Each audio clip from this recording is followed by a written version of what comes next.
colleagues joining on, panelists online?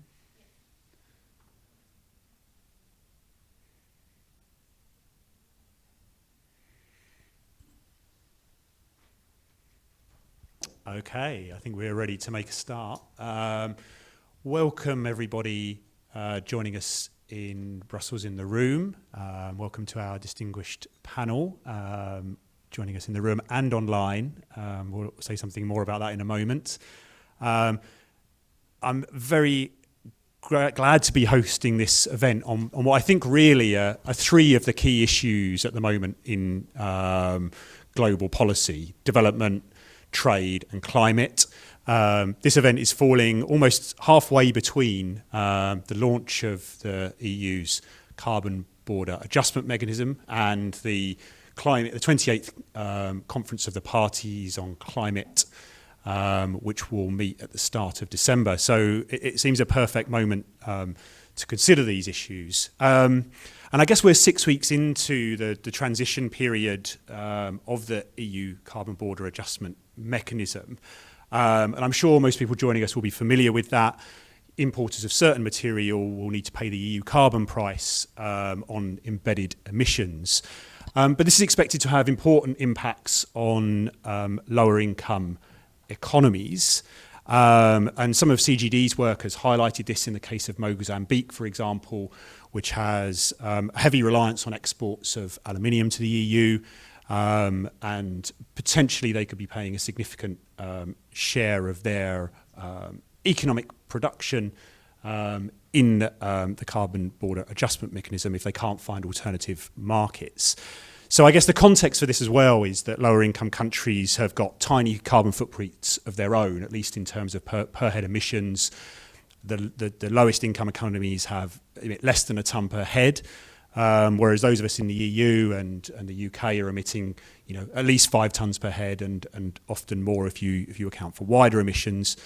And of course, EU industries have some access to subsidies to help with the transition, whereas in lower income countries, those subsidies are not widely available, and so there's that disadvantage as well. So what I hope we're going to talk about in this panel is both the impact of CBAM on developing countries, how they are responding, and to also hear about any EU plans to support that response. We have an excellent panel with us, so this will be almost the last you'll be hearing from me. So let me introduce them briefly. We have Maria Elena Scopio, welcome, Director of Indirect Taxation and Tax Administration in the Directorate General for Tax and the Customs Union in the European Commission.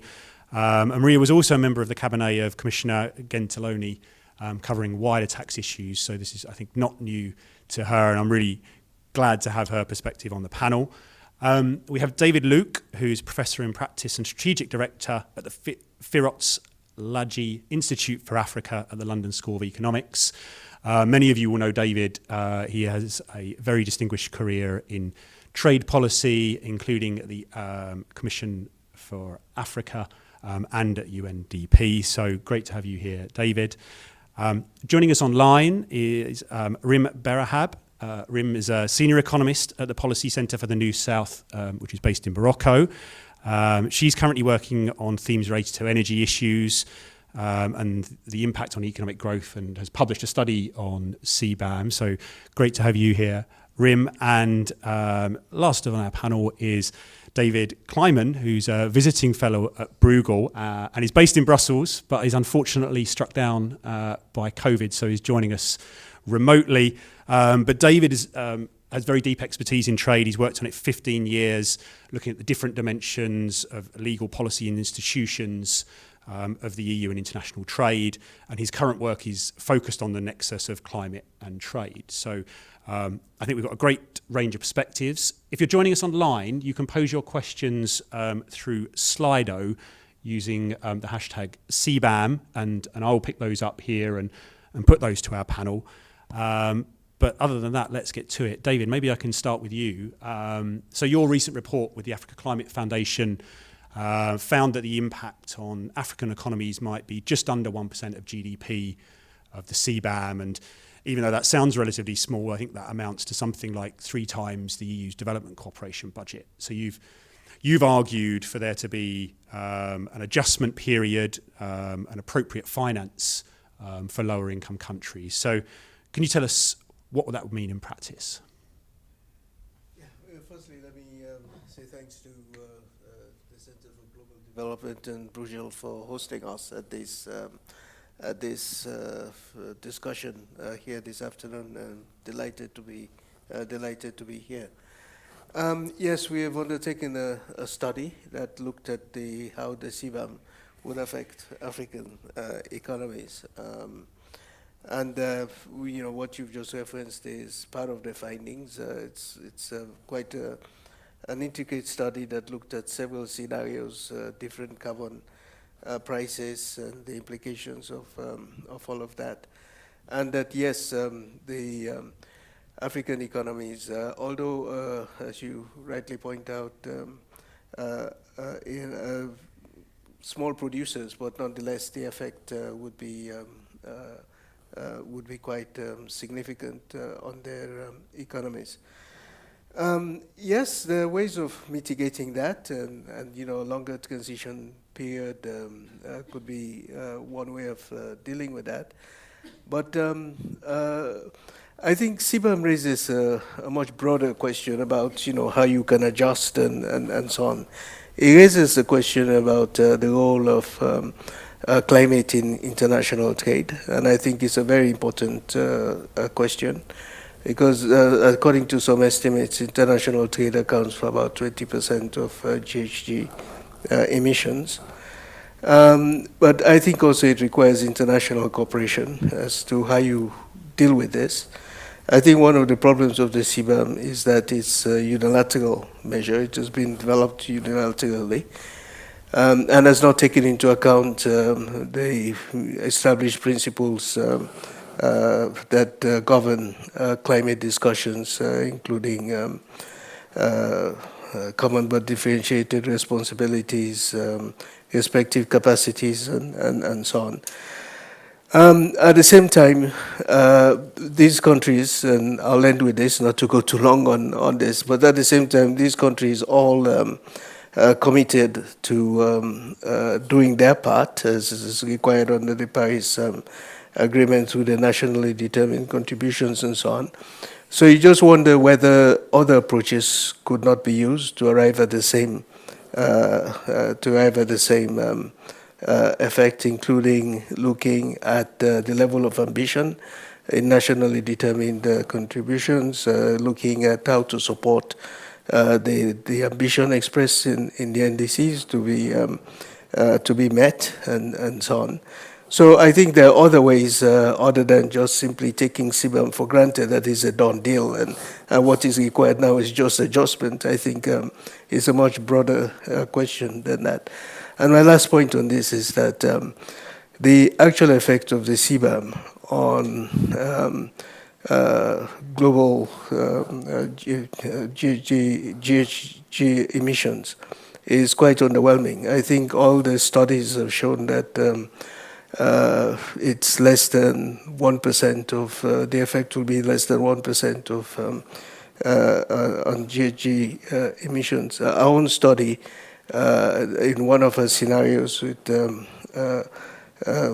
carbon priced at 40 euros a ton, actually said that the CBAM will reduce emissions by just 0.002%. So the effect is underwhelming. So you just wonder whether the diplomatic fallout, the political fallout of this is really worth the effort.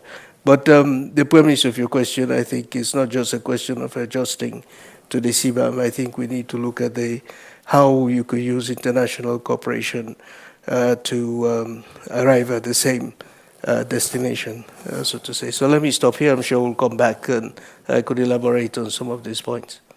Yeah, great. Thank you. I mean, I'm struck by. I feel personally there's a balance here. I mean, you in principle you'd want to approach these things multilaterally, but the urgency obviously makes a case for our countries and regions acting. And so, I mean, I guess some of us are pleased to see the EU, taking this action to tackle the leakage of emissions. And I mean, maybe that takes us neatly onto you, Maria. And at the African Climate Summit last September, when African leaders met, they also emphasised kind of a multilateral approach and common but differentiated responsibilities, which is a principle of the UN system and internationalism. So could you tell us a bit about how you consulted with partners on the design of the CBAM?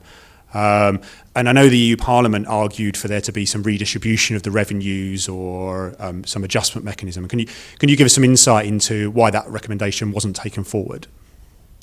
Yes, good afternoon. Thank you very much for inviting me. First of all, I would like to say a couple of words and maybe also reply to what has just been said on CBAM, because CBAM, as you rightly said, is a measure to tackle carbon leakage. It's not a measure to reduce emissions. It's a measure to target carbon leakage, and is a measure that has triggered already a movement, a dynamic internationally, which is very noteworthy. So if we are considering CBAM as an element whose objective should be to reduce emission, we are looking at the wrong side of it. Tackling carbon leakage is important because, as we all know, years ago we made the choice of ETS, and now free allowances after more than 10 years are supposed to be phased out. Therefore, in order to avoid that there is a relocation of production in a less stringent concerning environmental legislation countries, and then re-imported in Europe, we had to implement this measure, which is not a protectionist measure, it's not a tax, it's an environmental measure. But the most important aspect of that, and then I will come to your question, the most important aspect is that CBAM has just started in its transitional phase, which is going to be very long, almost 3 years. And we have already seen a number of initiatives growing everywhere. In the OECD, we have the Inclusive Framework for Addressing Climate Change, and we have the Climate Club. We are talking now at the same level with a number of countries which totally ignored us until now, and they are interested in this system. Many dozens are thinking of applying a system like ETS and like CBAM, so to be on the same level playing field as Europe, but also in African countries. You would be surprised, or in Mozambique, there have been recent steps to green the production, and that is something that would never have happened probably without CBAM. For what concerns particularly those countries, and then I come to your question, CBAM does not look at countries. It targets goods, no matter where they come from. We don't have to forget that the EU is nonetheless one of, I think, the biggest contributor to greening policies in least developed countries, and will continue to do so. What we didn't do in the CBAM is to include an automatic system that would compensate, because that would have gone against the basic feature that I just mentioned. CBAM does not target countries, it targets goods. So in the CBAM regulation, it's not possible to make a distinction between the goods that are coming from a certain origin or another origin. This is the reason why we are tackling this issue in another part of the Commission, which is going to be the support to our partners who are still to develop a bit more. And that is going to be done. That is going to be one of the things that we are going to look at during the transitional phase. We are working hand in hand with our colleagues in NEAR and in INPA, that you may know are the DGs that are in charge of dealing with our neighboring countries and all the other countries in the world that need to be put into a special partnership with Europe. Therefore, yes, we did consult. We are aware of what could happen, but first, we consider that the dynamic that has been triggered by CBAM would not have been existing otherwise, and that is already something which you cannot quantify in terms of reduction of emissions, but it's massive, potentially. And second, we cannot technically put anything in the CBAM regulation, because that would discriminate between goods. But of course, we are not blind, and we are thinking about it. Thanks. Great, thank you. And I mean, I take your point as well on the dialogues that have started around, carbon pricing, which I think are essential for the transition. Can I just ask you a brief follow up on working with your partners and what might happen there? I mean, are you anticipating that there would be, a material? The EU's budget for development is relatively fixed every 7 years. So are you envisaging a reallocation of that towards countries to help them with a transition, or towards countries that are coping with the worst effects of climate change? Is that what you might expect as a consequence of these discussions? I'm only in charge of CBAM. I wouldn't know. Okay, fair enough. Thank you.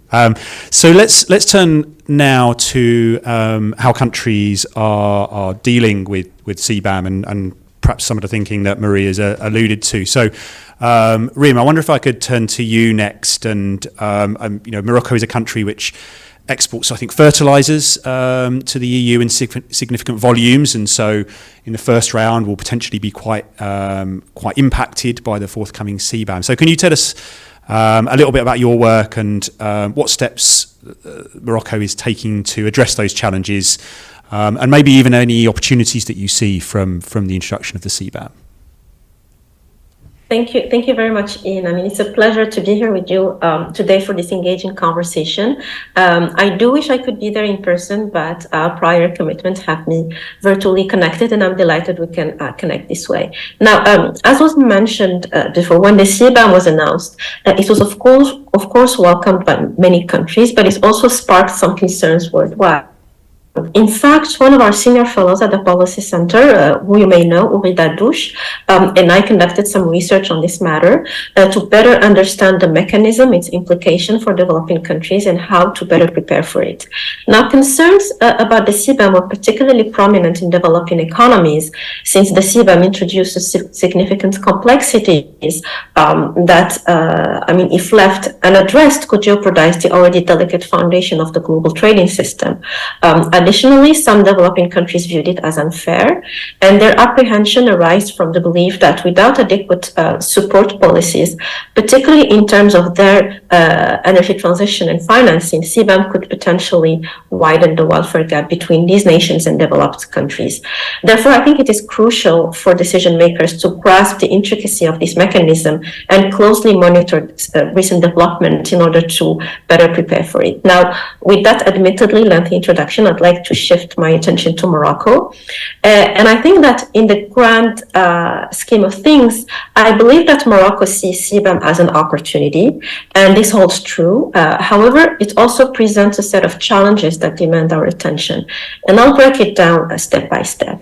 Now, Morocco is directly impacted by the CBAM, as you just mentioned, because Europe stands as its principal trading partners for, in recent years, it accounted for nearly 65% on average of Morocco's export. And the concerns lie in the fact that several key industries such as automotive, aeronautics, textile, fertilizers, as well as agri-food play a vital role in Morocco's industrial landscape and could potentially face challenges in terms of export competitiveness in a more decarbonized world. However, when we zoom in on the near term and specifically consider the categories targeted by the CBAM, we observe that Morocco has a relatively lower reliance on export of these products to the EU compared to other countries. In fact, in our study back in 2000 and in 2021, we found out that Morocco's CBAM export made up only 3% of its total export to the EU. However, within this subset, fertilizers are a significant component and accounts for a remarkable 78%. Despite that, I think that Morocco's government, as I said, sees the entry into force of the CBAM as an opportunity because it could allow Moroccan manufacturers to expedite their decarbonization efforts, thus enhancing their competitiveness in the process. And I think that the favorable conditions are already in place, and Morocco didn't wait for the CBAM to initiate its decarbonization journey. This journey actually started back in 2009 when Morocco adopted a proactive energy strategy led by the Ministry of Energy Transition. And the primary focus was on increasing the utilization of renewable energies. And by the end of 2022, the strategy resulted in renewable energy representing about 38% of the total installed electrical capacity in the country.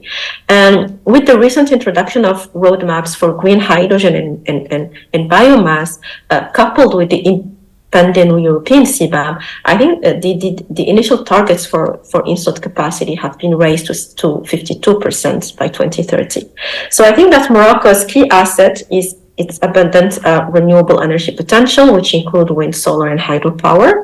And thanks to its geographical advantages, Morocco can produce some of the most cost-effective renewable energy globally.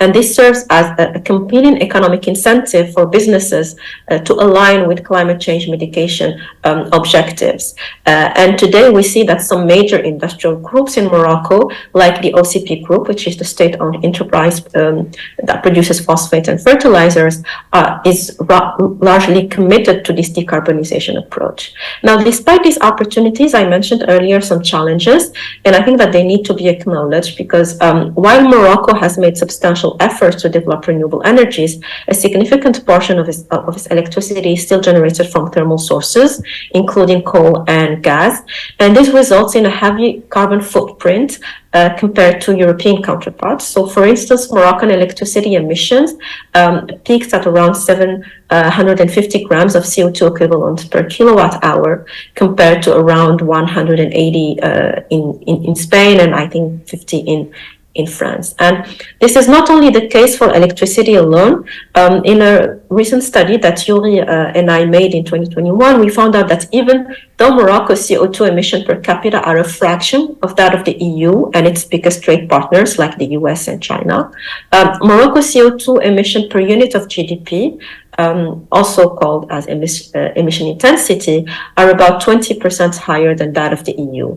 And Moroccan industry appears to be much more CO2 intensive than the EU, making it specially exposed to the CBAM, since the scheme's primary focus is presently on this sector. And three main factors account for the high emission intensity of Morocco the Moroccan industry compared to the EU, namely the sources of primary energy, efficiency in the use of energy, as well as laws and regulation. But to overcome these challenges, so Morocco needs to accelerate its energy transition and extend it throughout its entire industrial landscape. And the regulatory framework has been updated over the years to encourage the development and expansion of renewable energy for power generation, with a particular emphasis on granting the industry access to affordable and clean energy. Beyond the challenges within Morocco, I think that there are also some challenges related to the broader concept of the CBAM itself. Perhaps this point doesn't apply to Morocco, but more broadly to developing countries, because the absence of country exemption was a concern for many developing countries. And they fear that CBAM might penalize them, even though under, for instance, the common but differentiated responsibility principle under the Paris Agreement, the intent is that the carbon price or the carbon price implicit in tax and regulatory measures can be lower in some least developed countries. Additionally, the CBAM's implication for the World Trade Organization and concerns about retaliations of some developing countries are points of contention. Because as more countries adopt CBAM, agreements on modalities, product coverage, as well as national scheme will vary, and carbon border taxes, whether based on ETS or other schemes, may eventually vary not only by country of destination and by product, but also by country of origin and by firm, which potentially makes it a departure from the WTO's most favored nation principle. Another notable aspect is the exclusion of agriculture from the CBAM, despite substantial EU subsidies in this sector. And this omission has raised questions about fairness, as agricultural exporters from many developing countries may argue that the ETS and CBAM do not address emission in agriculture, potentially undermining their efficacy. So maybe I'll stop here for now, and I think that given all these opportunities and challenges, I do believe that effective communication is crucial to avoid misunderstanding regarding CBAM, and support from the EU and other countries in the form of increased partnerships and collaborations is equally as essential in order to navigate the CBAM landscape effectively and help us move towards a more decarbonized future. Great, thanks, Rim. And it's really nice to see some practical examples of how concepts like the emissions intensity of GDP are kind of making it into, I wouldn't say common parlance, but but at least being more commonly discussed. And it was interesting as well to hear some of the challenges you raised being some of the ones that we've got on the agenda to talk about. And that takes us to David Kleiman. And David, I hope you're feeling all right with COVID. I'm so pleased you could join us remotely. I mean, you've briefed the European Parliament on CBAM, and you've been thinking about this for a while. So, you know, the principle of common and differentiated responsibilities that RIM raises, some countries have concerns about that, the WTO, and how whether CBAM aligns with it. If you were in a trade ministry in a country affected by CBAM, what would you be considering in terms of your response, and what would be the issues? Thank you so much, Ian, for having me with you. Sorry I can't be there with you today. As you said, I'm decided to play the safe for obvious reasons, but I'm very delighted to be on this stellar panel, and thank you for allowing me to make a contribution to this discussion. To your question, I think, you know, what we've heard from the previous speakers, you know, is really, you know, the main message here is that CBAM has a relatively small trade effect on average, at least at the outset. So, but at the same time, I think we have, you know, various exporters and exporting countries that are heavily exposed even at the early stages, and you've named some of them beforehand already.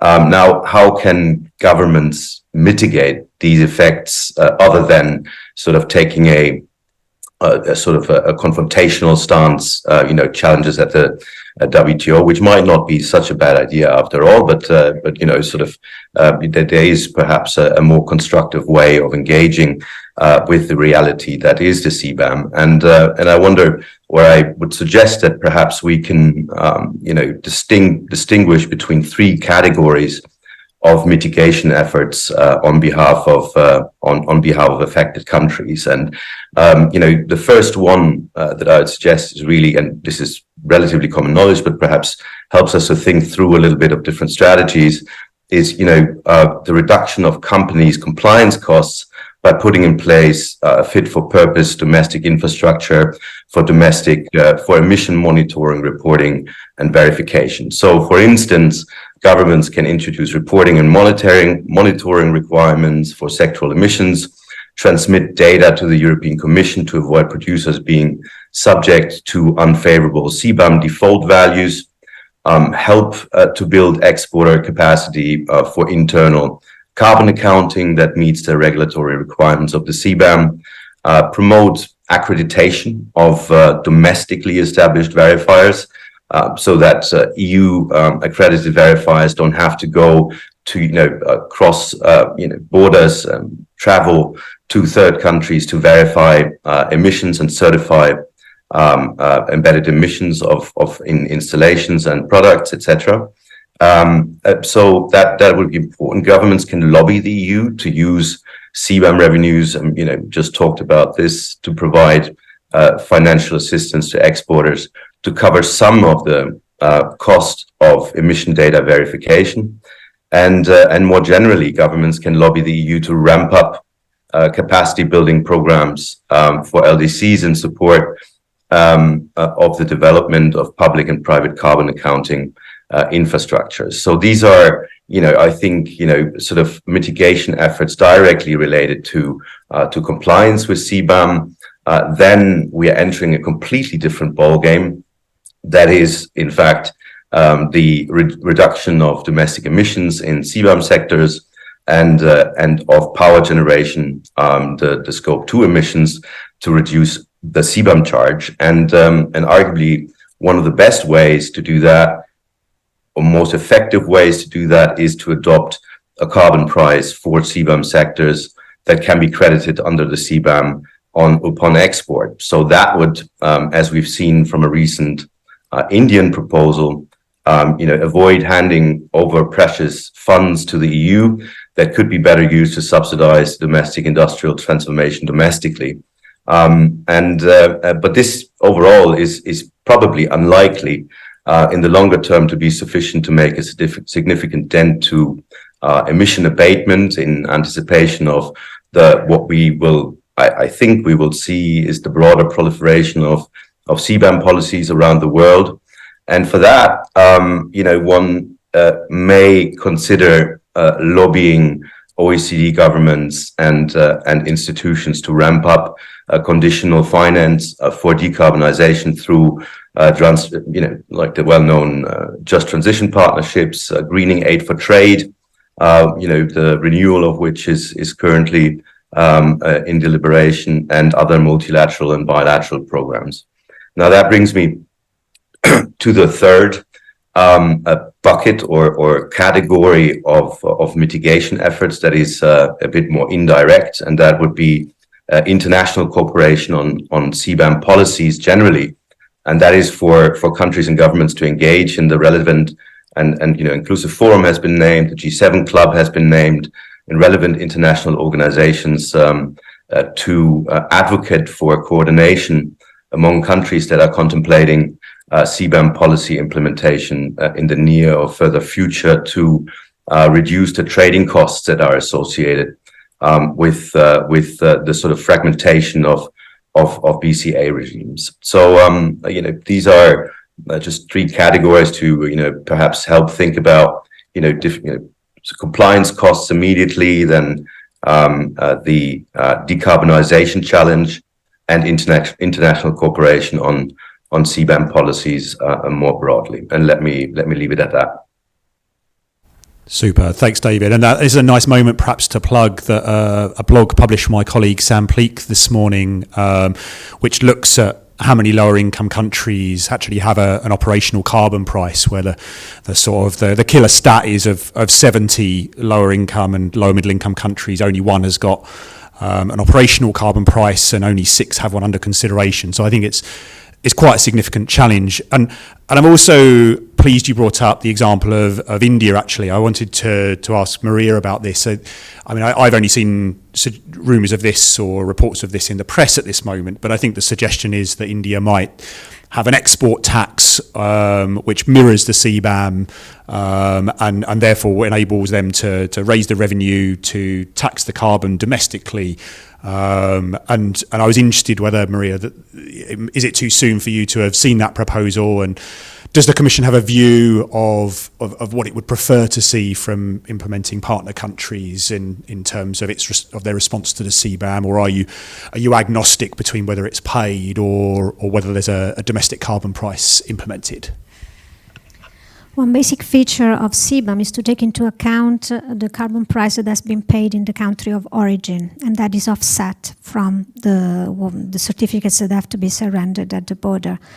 So it has to be effectively paid, and if it's on carbon, it's easier to calculate. That's clear. I didn't see myself precisely that proposal. I've heard about it. It's not the only country, as I mentioned before. And only this, I think, would be a great success. Great, thank you. And David, can I just bring you in on this point? Again, I'm particularly interested in the India proposal because I think my interpretation of it was that it was not necessarily a careful auditing of carbon in India's own exports, but more a broad-based export tax on the industries that would be affected by the CBAM. And I just wondered if you've seen it and whether you have a view on any of the WTO issues that it might need to watch out for. I've not studied the Indian proposal closely, so I don't want to get too much into it. But it seems to me that it is one of these retaliatory responses that you're beginning to see emerge. But as I say, one needs to look at this more closely. But it's as has been said, it's also true to say that there are various forums, at least 2 important ones, which are looking at how international cooperation could be taken further. And I think Maria mentioned the G7 initiative, which could actually evolve into a G21. I've seen a report that the Brazilians, the incoming chair of the G20, are interested in looking at that. The OECD initiative also, I think, is an important forum for international cooperation on these matters. But I think we have to understand also the complexity of what we are talking about here, because you do have different wide array of policy instruments, of carbon prices, of regulatory standards, of subsidies, and varying sectoral coverage, and so on. So I think it's true that CBAM has got all of us to think about these things, but it's a whole range of issues that now we need to look to see how best we can align on these on all of them. But it brings us back to the fact that unilateral measures can only go so far, that you do need to have some degree of international cooperation on these matters. And the point that you made, Tony, that hardly any of the LDCs have any carbon pricing scheme is indicative of the challenge for them, and whether indeed, in fact, that is something that should be a priority for them, or they should be looking at, as other countries have done, the clean energy transition and so on. So, but yeah, I think there's scope for international cooperation. It's already happening. The technical work, the standards, and so on is ongoing. And I think that's promising in terms of trying to get everyone aligned at a certain level.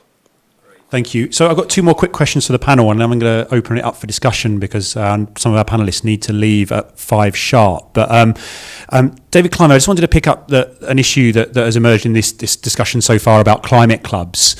And I guess I'm torn on them. I mean, it makes sense for high-income countries to be working together to tackle climate, but I also think it's odd that the high emitters would get together in some way and try and exclude, lower emitters from their markets, as has been essentially suggested by the US. So I was interested in your take on climate clubs, and then Rim, before we finish, I'm just going to give you the heads up on your question, which is going to be, we talked a bit about the support that countries might expect from the EU and the financial resources. I just wonder whether Morocco will ask for anything from the EU in terms of financial or technical capacity support. So, David, to you first. Thank you so much, Ian. So, I think, with the whole climate club discussion, we need to, it's perhaps good to gain a little bit of conceptual clarity, as in, as you already mentioned that, the traditional concept of the climate club is obviously the proposal by William Nordhaus, sort of creating a club among countries with high levels of mitigation that imposed a punitive tariff on the non-club members to prevent free riding. That, in my view, is a bit of an economist pipe dream. There's at least, sort of the earlier versions of it. There's a number of problems with that approach. The most obvious ones are that there needs to be an agreement among the cooperating countries on an international target carbon price.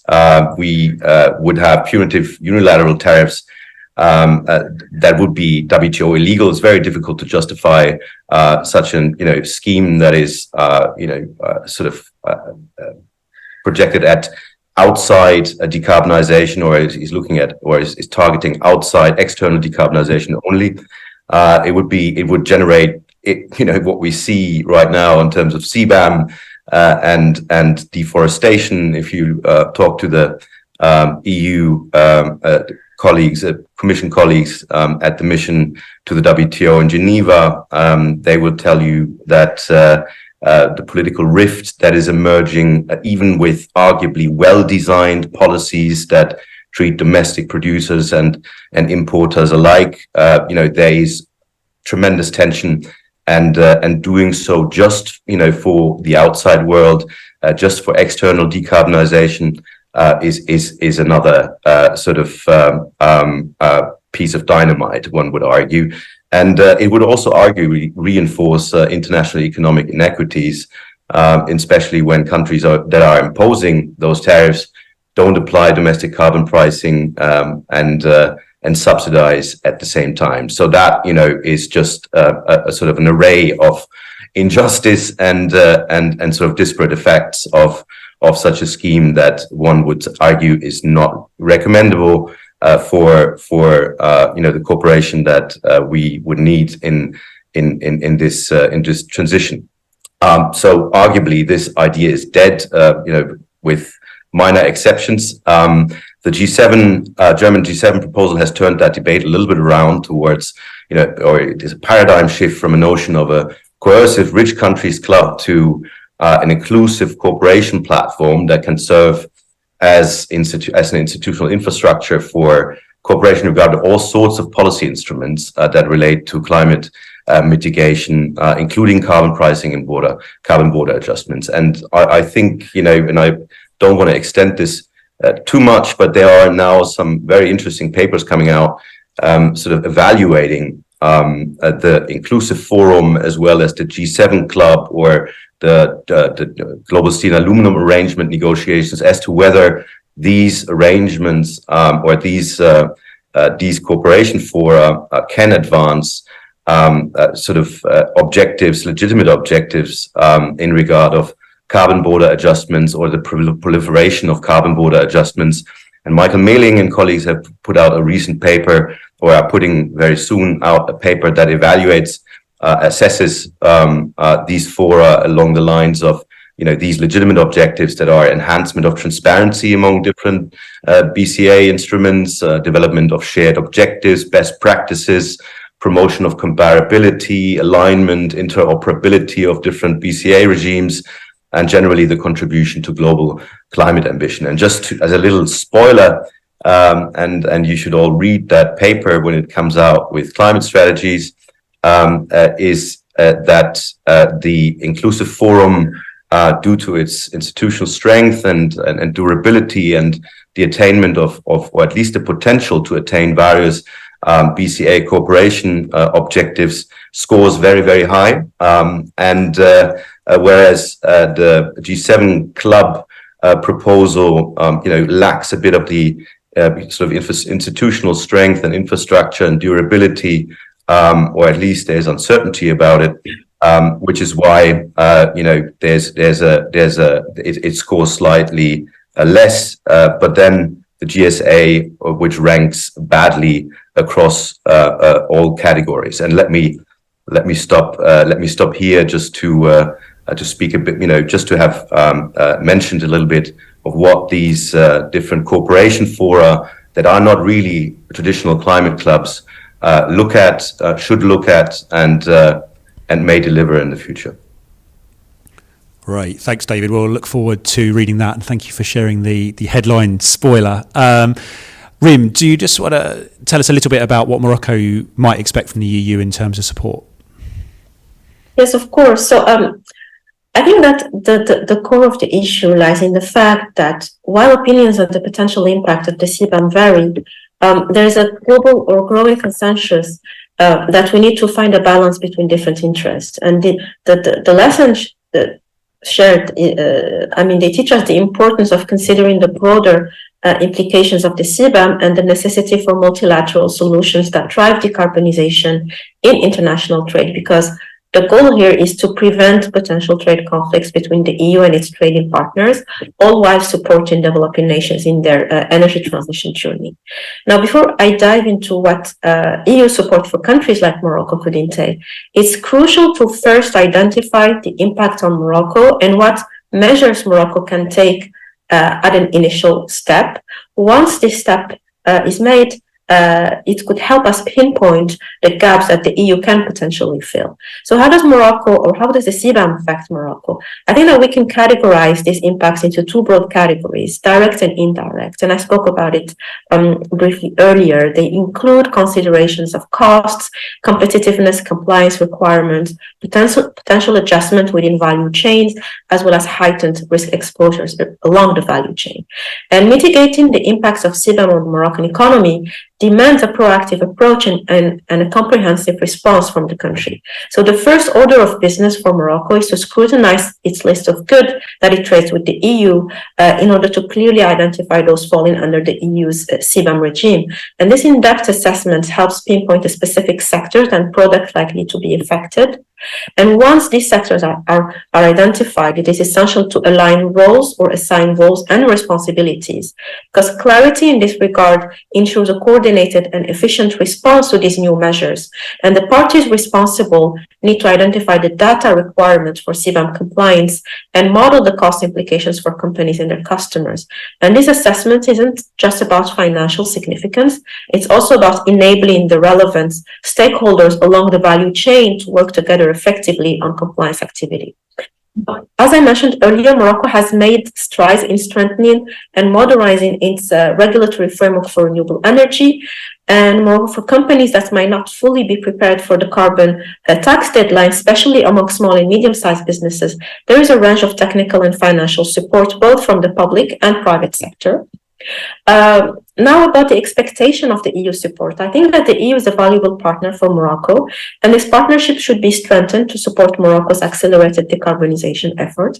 And I think that Morocco has also a lot to offer to the EU in terms of the expertise that it has developed in the development of renewable energy. So I think that policymakers in Morocco should engage with their EU counterparts to deepen and fortify partnerships and support the decarbonization of the economy. And this could involve sharing knowledge and best practices, as well as developing joint projects and initiatives.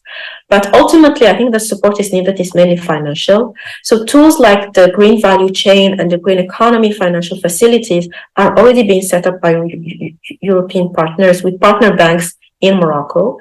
And through various programs initiated, the European Bank for Reconstruction and Development is expected to release over 3.6 billion dirhams in green financing lines in Morocco by the end of 2025. Besides that, I think that providing financial support for energy efficiency measures in Morocco can also be very crucial. And another area where EU financial support could be valuable is the renovation of energy infrastructure to minimize energy losses, for instance, and adapt networks to electricity generated from renewable sources that could be, for instance, to the EU. But in conclusion, I think that it's all about collaboration and proactive measures, because with concerted efforts, we can navigate the challenges and seize the opportunities presented by the CBAM. Nice to get the two-way collaboration in there and to hear some concrete examples of the financing that is already available with EBRD. David, you had a quick response, and then I'm going to open up to questions. I had the privilege of peer reviewing the climate strategies paper that David Klein mentioned, and two things jumped at me, which I think we could also reference here.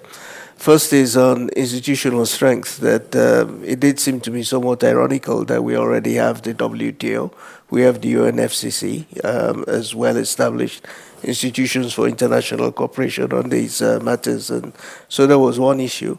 The other one is that inclusion, of course, and the effort to bring in other countries into these discussions does not mean development. Inclusion and development are not the same things.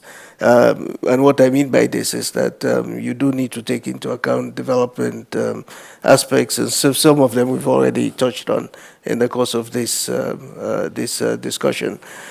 So inclusion is important, bringing other countries, but then on the substance, you have to focus also on the development effects and the mitigation strategies that go with that.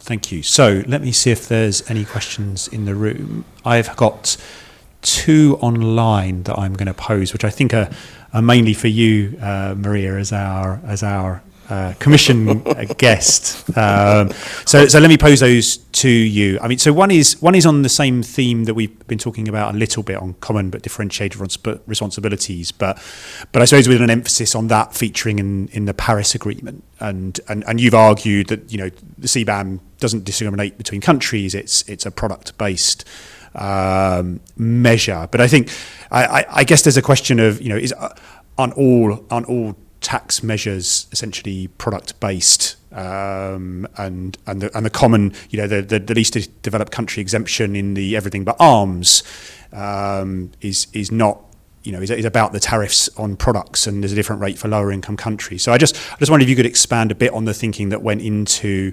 why that wasn't, whether you saw that as an issue in the Paris Agreement and aligning with that, and again what was it that swayed you to feel that you could compensate countries in other ways with finance? I can only repeat what I already said, that there is a completely different philosophy behind CBAM. We are just looking at the embedded emissions in specific goods. Therefore, the logic of the system is completely different. It's the external feature of a part of the scope of the ETS.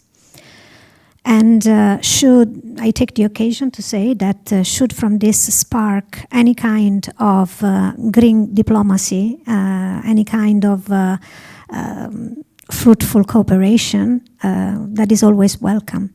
But those considerations, it was not a choice between different aspects. We had an issue and we had to solve it. And that was the solution for that. And for what concerns the WTO, I think we have in the Commission one of the longest standing negotiator in front of the WTO, who is in our legal service. And we have been reassured that that is not a tax, that is an environmental measure, because it is directly facing what is the emissions that are embedded. It's not a carbon tax, it's a certificate, and it's there to maintain the ambition that we have at EU level. It's a different philosophy.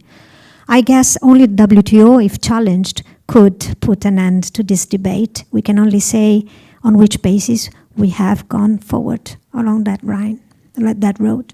Thank you for elaborating. And the other one, which I think is more of a technical question, but an interesting one, is there's a couple of questions about how can you be sure that partner countries are reliably reporting on their emissions, and how will the CBAM treat different levels of carbon pricing? So I think that's just a practical question. If there's a lower carbon price in a partner country, will the CBAM look at the differential? Yes, of course. Yes, we have 3 years of a transitional period, exactly because we intend to come with a slightly revised regulation before the entry into force of the definitive system, which is going to be in 2026. So we're going to give the possibility to use default values for the first 2 reports, which are until July of next year. But during the transitional period, there is not going to be any payment. This is only for us to check what would be the impact, but without any impact. And in the definitive phase, we would have verifiers that would go and verify emissions on site, so that it would be possible to check directly. This is not possible during the transitional period because we don't have the necessary legislative infrastructure to do that. But it's a bit of a difficult situation because we need to have the cooperation of those that are importing as much as possible in order to prepare for a definitive system in which we will have certainty about the emissions. So we cannot have it now, but whatever information we will have, that's going to be useful. And your second question was concerning the carbon price which is paid abroad. There are 3 things that have to be declared under CBAM. In the CBAM declaration is amount of goods, the amount of emissions embedded, and the carbon price already paid in the origin country. And of course, the offset will be only up to the level of the price that has been paid in the origin country. There is an automatic offset only for those countries that have an ETS that is automatically linked to ours, like Switzerland, for instance, or other EEA countries. Great, thank you. I can't see any questions in the room, so what I'm going to do is bring us to some final comments from our panellists. And I wonder if I could encourage our panellists just to give us 30 seconds or 1 minute of final remarks. And if you haven't got something in mind, then I wonder what a nice way to frame this might be, what do you hope to see in the 3-year transition period from the CBAM? What would you really hope for? David, let me spring this on you first, and then give our online panelists a second, and I'll finish with you, Maria, if I may. Well, I think I'd like to see greater international consensus, established lines of cooperation for agreeing, and also greater transparency for agreeing on all these issues. I think if that could be part of what the CBAM contributes to, I think that would help to take us towards dealing with as you point out, Maria, the carbon leakages, but then also, of course, carbon leakage is part of all contributing to the global ambition of reducing emissions and so on. But if we could move in that direction in a cooperative way without the diplomatic angst that has accompanied this, I think that would be a good thing. Very nice and concise. Thank you. Rim. Yes, so I think that as we saw during the discussion, the CBAM is truly a wake-up call for many nations that the time is ripe for more concerted and comprehensive decarbonization efforts, and it is likely the harbinger of tighter carbon regulation, standard and taxes that could take various forms. So the sooner we start investigating how we can adapt and prepare for it, the better it will be. Excellent. Thank you. David. Yeah, perhaps two things. I think it would be wonderful if we saw more initiatives like the one on behalf of the Indian Ministry of Commerce in regard of export taxes in covered CBAM sectors. I think that would be extremely, or from the Vietnamese Ministry of Commerce that is contemplating now to have a carbon mark, but also tax exports, in relation to carbon. And at the same time, the lawyer and me can't help myself but to wish for a legal challenge of the CBAM, which I think could be important to give it more also de jure legitimacy internationally, to get the myth of CBAM WTO incompatibility sort of to debunk that myth. I think that would be both developments. I think would be very helpful. Great, that's a nice one. I appreciate that. And Maria, your last comment for you before we wrap up. What are your hopes for the 3 years? Yes, thank you. I think that a successful CBAM is a CBAM that will no longer exist because we don't need it anymore. It would be wonderful if it would happen in 3 years. I'm afraid it will take a bit more time, but at least we started doing something. Very good. I mean, mine's almost the opposite of yours in that, I mean, I think that, we won't achieve the transition to net zero without a significant role for taxes, and trade must play a part in that. It's clear that some big high income countries are not going to reduce their emissions voluntarily, and so trade, I think, will ultimately have to be the mechanism that's used to achieve that. And the CBAM, I think, is a great start on that. I'd like to see there being climate finance provided, in line with promises, but I take it that that's not a trade undertaking, but a wider one. So. Look, thank you very much for this discussion. I think it's been great to get under the surface of the CBAM and its impacts and the responses. Thank you very much for joining us and for the questions online, and a particular thanks to Bruegel colleagues for arranging this event so seamlessly, and to my own CGD colleagues as well. So thank you for joining us, and stay tuned for more on CBAM.